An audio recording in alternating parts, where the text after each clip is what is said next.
Hello everyone, welcome here to your English class again. Remember that this is the place where you study English every day. Today we are going to study about the pronunciation of the verbs in the past. More specifically, we're going to study about the pronunciation of the regular verbs in the past. Então, você se lembra que na aula passada eu falei um pouquinho sobre a conjugação dos verbos no passado, sobre o sufixo ed, que é acrescentado à forma básica do verbo, para que esse verbo então seja colocado no passado, né? Você está lembrado disso? Pois então, esta aula de hoje eu vou dedicar apenas para nós estudarmos sobre a pronúncia correta dos verbos quando acrescentados desse sufixo então. Me acompanhe aqui porque é muito interessante esse conteúdo. Bom, vamos lá então. Quando nós acrescentamos o sufixo ed aos verbos, existem 3 possíveis formas de pronunciar este finalzinho da palavra nova agora então. Às vezes você vai pronunciar como id, como você está vendo aqui, want, wanted.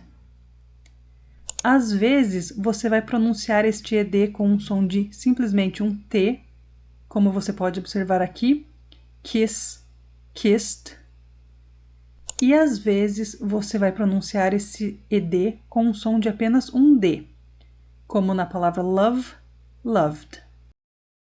Mas preste bem atenção, seja qual das 3 formas que você for pronunciar, a única coisa que você não vai pronunciar é ed, ou seja, é justamente aquilo que está escrito. Você percebeu? Então, olha só, este assunto não é nem um pouco complicado, mas o que acontece? Nós, brasileiros, por influência da nossa interpretação da ortografia do português, vamos ter a tendência sempre de querer pronunciar este ed da maneira como ele está escrito aí. E quando nós fizermos isso, nós vamos estar falando uma palavra que não existe no inglês, vamos estar falando uma coisa errada. Então, eu não quero que você fique decorando quais verbos vão ter som de id, quais verbos vão ter som de t ou de d no final. Não precisa decorar. Para isso, eu quero que você entenda a regra da fonética que está por trás da regra da ortografia. Então, eu vou te explicar isso nessa aula e você vai ver como é tudo muito simples, tá bom? Bom, a primeira coisa que você precisa saber é que você não pode escolher a pronúncia na hora que der vontade. Não. Cada verbo já tem a sua pronúncia correta estabelecida. Então, me acompanhe aqui e vamos tentar entender como é que funciona isso. Então, o que eu vou fazer aqui? Eu vou te explicar algumas regrinhas da fonética, mas de uma maneira super simplificada que qualquer pessoa vai conseguir entender. Todas as consoantes na fonética são divididas em 2 grupos. As consoantes vozeadas e as consoantes desvozeadas. Por exemplo, o som da consoante B é um som vozeado, enquanto que o som da consoante P é um som desvozeado. Os dois são praticamente iguais, a única diferença entre eles é realmente a vibração nas cordas vocais. Você conseguiu perceber isso que eu falei? Bom, talvez não, mas para a gente simplificar aqui para que qualquer um possa entender e não entrarmos em termos técnicos aqui da fonética, vamos trocar os termos vozeado e desvozeado por forte e fraco. Eu acho que agora você vai conseguir perceber isso que eu estou falando e vai concordar comigo. Os sons do B e do P são muito parecidos. A diferença entre eles é que o P é mais forte, ou seja, a explosão do fluxo de ar é mais forte quando nós falamos o som do P do que quando nós falamos o som do B. Faça esse exercício aí onde você está. Fale P, P, P. E agora fale B, B, B. Perceba o movimento da sua boca, o movimento dos lábios. E também perceba o momento em que você solta o ar. Conseguiu entender isso que eu estou tentando te explicar? Bom, o que nós vamos fazer aqui é analisar os outros sons de consoantes para diferenciar qual é forte e qual é fraco. Então me acompanhe aqui.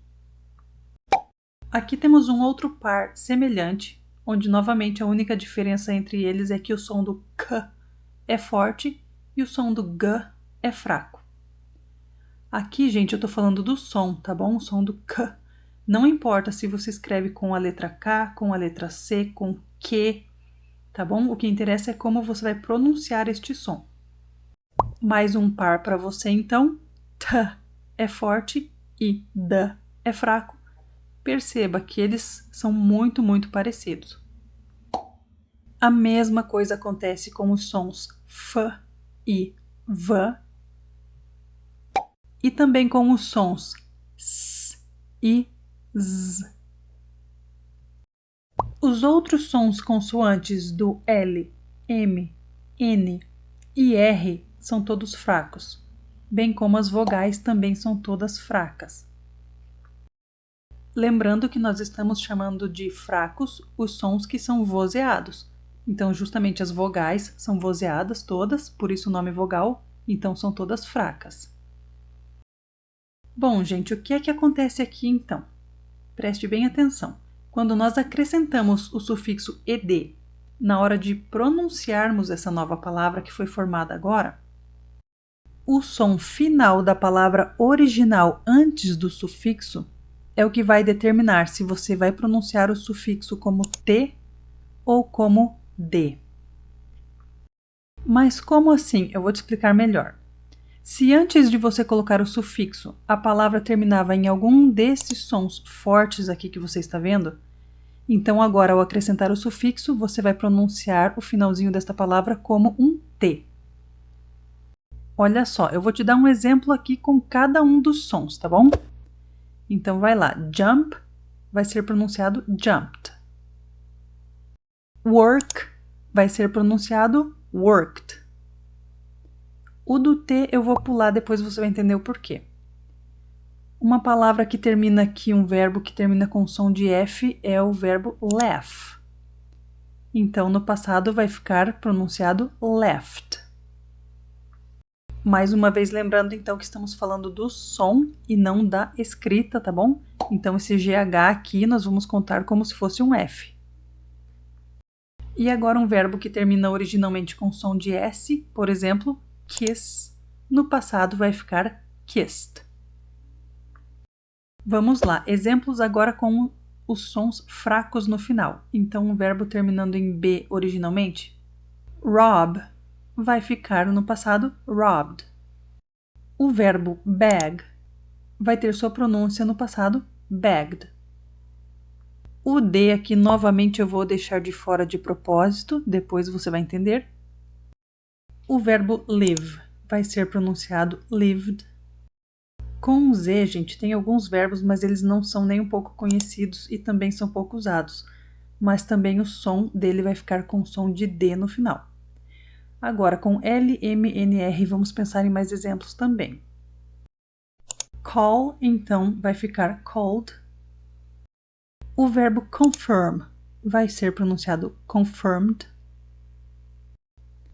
Open vai ficar opened. E cover vai ficar covered. E todos terminando em vogais, independentemente da vogal, terão som de D no final também. Eu vou dar um exemplo aqui do verbo play. Ele termina no som de I, tá bom? Não importa a escrita. Então, no passado, nós falaremos played. Bom, o grande segredo é que você não precisa memorizar tudo isso aqui, porque o som que sair naturalmente será o som correto. É o próprio som anterior que influencia você já na hora de pronunciar para soltar um som mais forte ou mais fraco. No caso, o T, se for mais forte, ou o D, se for mais fraco. Então, assim, basicamente o que eu estou te dizendo é que é quase impossível você falar o som errado, porque a própria palavra já induz você para fazer o som corretamente no final. A única coisa que você tem que lembrar de não pronunciar é o som da vogal E, tá bom? Aquele E que nós escrevemos, ele não vai ter som de E nunca. E também, importantíssimo, você não vai acrescentar uma sílaba nova ao acrescentar o sufixo. Você vai manter a palavra com a mesma quantidade de sílabas que ela tinha anteriormente. E principalmente não vai mudar a sílaba tônica da palavra. Não faça isso, por favor. Tá bom, teacher, mas e o T e o D que ficaram de fora ali na contagem que a gente fez? Como é que vai funcionar? Olha só, gente, se eu for acrescentar um som de T numa palavra que já termina com T, essa palavra vai ficar impronunciável. Ou se eu for acrescentar um som de D em uma palavra que já termina com som de D, a mesma coisa acontece. Então, estes serão os únicos casos em que você vai pronunciar o final da palavra com som de ID, quando a palavra originalmente já terminar com T ou com D. Exemplos, então. Want, você vai pronunciar no passado wanted, e need vai ficar com a pronúncia needed. A próxima aula vai ser uma aula bem prática, onde eu vou te mostrar exemplos de frases afirmativas e negativas, usando alguns dos verbos regulares mais comuns que nós conhecemos.